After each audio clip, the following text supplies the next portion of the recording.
है मसीह का प्यारा वचन, ये है वचन प्यारा। परमेश्वर के धन्य नाम की महिमा हो। प्रभात मनन के सत्र 2186 में आप सभी का बहुत ही विनम्रता के साथ स्वागत करता हूं। आइए आज के मनन के लिए हम पढ़ते हैं इब्रानी अध्याय 13 पद 23। तुम्हें यह ज्ञात हो कि तीमुथियुस हमारा भाई छूट गया, और यदि वह शीघ्र आ गया तो मैं उसके साथ तुमसे भेंट करूंगा। केरल के वरिष्ठ पुलिस अफसर श्रीमती पी श्रीलेखा IPS ने एक इंटरव्यू में इस प्रकार कहते हुए मैं सुना। उनका प्रस्ताव यह था कि कितने रहस्यमय तरीके से भी कोई अपराध का निर्वाह करे और सबूतों को मिटाने की हर संभव कोशिश की जाए, फिर भी कहीं न कहीं कोई सबूत बचे ही रहेगा जो पुलिस को अपराधी की ओर ले चलता है। आप ये सोच रहे होंगे कि प्रारंभ में पढ़ी गई पद से पुलिस, अपराधी, श्रीलेखा IPS इत्यादि लोगों से क्या ताल्लुक है।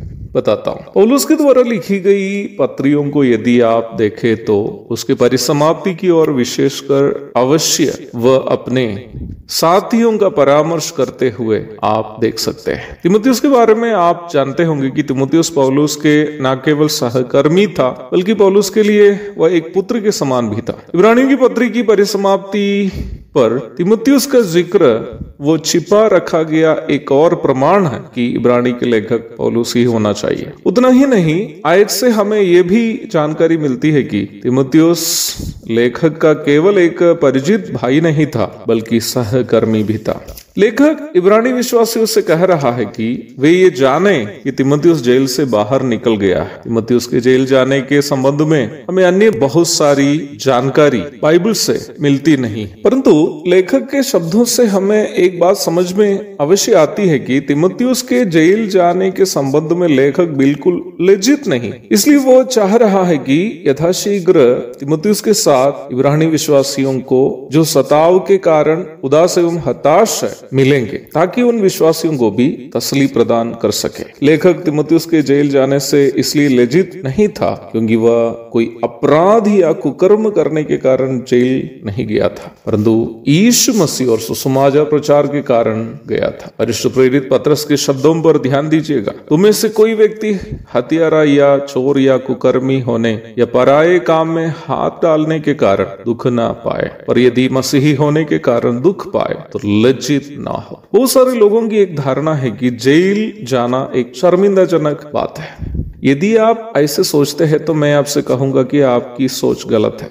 गलत काम करके जेल जाना शर्म की बात है, परंतु औरों की भलाई के लिए या सच्चाई के लिए जेल जाना गर्व की बात। दक्षिण अफ्रीका के अश्वेत लोगों के हक के लिए लड़े हुए नेल्सन मंडेला 27 वर्ष तक जेल में रहा था। गांधी जी 2 वर्ष के ऊपर जेल में रहा था।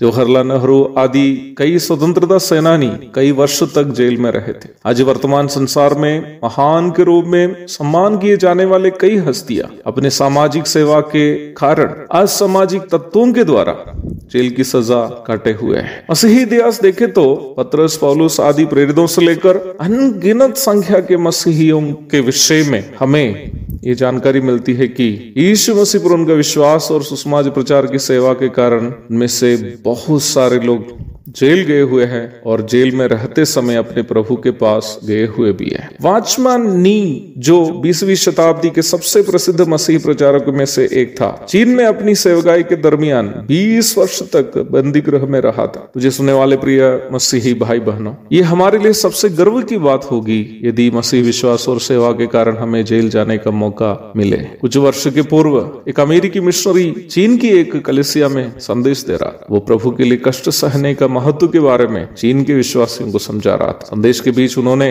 उन विश्वासियों से एक सवाल किया। सुना है कि चीन में कई मसीहियों को जेल जाना पड़ा था। क्या आप में से कोई भाई या बहन है जिनको अपने विश्वास के कारण जेल जाना पड़ा था? उस प्रचारक को आश्चर्यचकित करते हुए उस कलीसिया के सभी लोग हाथ उठाए। एक भी विश्वासी नहीं था जो कभी एक बार भी विश्वास के कारण जेल नहीं गया था।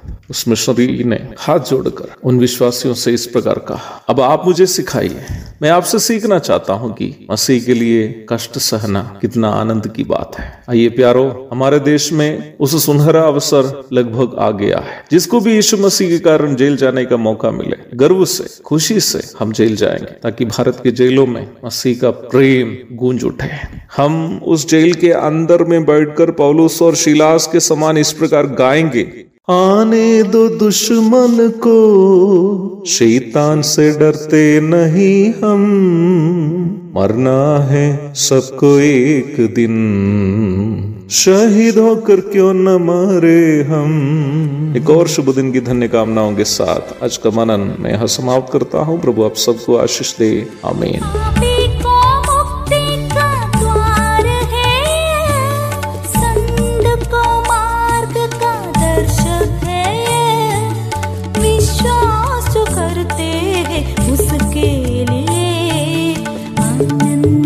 जीवन का साधन है ये है वचन, प्यारा वचन, यीशु मसीह का प्यारा वचन, ये है वचन।